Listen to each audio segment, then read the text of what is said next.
Governor of California, Gavin Newsom, says Donald Trump is hoping for chaos by sending National Guard troops into Los Angeles to help quell protests against raids targeting undocumented migrants. The governor is urging demonstrators to stay peaceful, saying violence will only justify more crackdowns by the White House.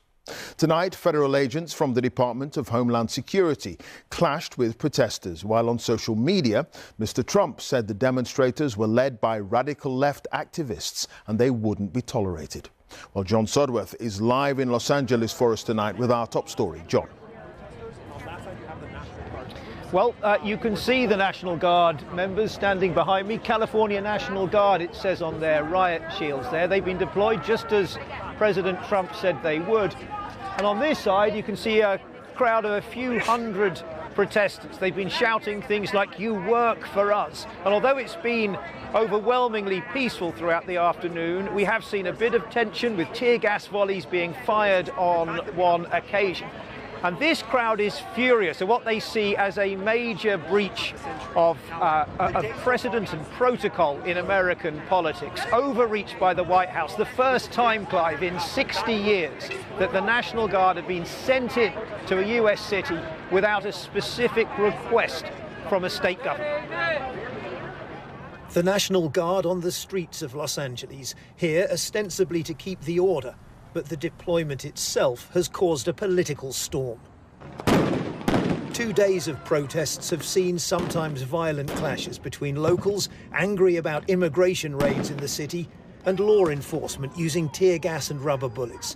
There have been a number of arrests. LA's mayor has called the decision to send in the National Guard unnecessary posturing. California's governor says it's pure political spectacle orchestrated by President Trump. But Mr. Trump insists that the troops are needed to restore the peace. Well, we're going to have troops everywhere. We're not going to let this happen to our country. We're not going to let our country be torn apart like it was under Biden. Even the city's police force, however, says the protests have so far been small and they don't need the extra help, with many residents also left baffled about why the National Guard has been sent in.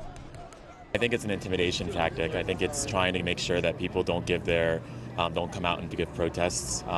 They don't come and protect their fellow citizens, their fellow community members. They came trying to intimidate and scare us, and the community is saying no, and that's what caused people to be angry. It's pretty obvious to most people, I would think, that this is their response to that. They don't like being criticized. Trump does not like being criticized, and this is how he has responded.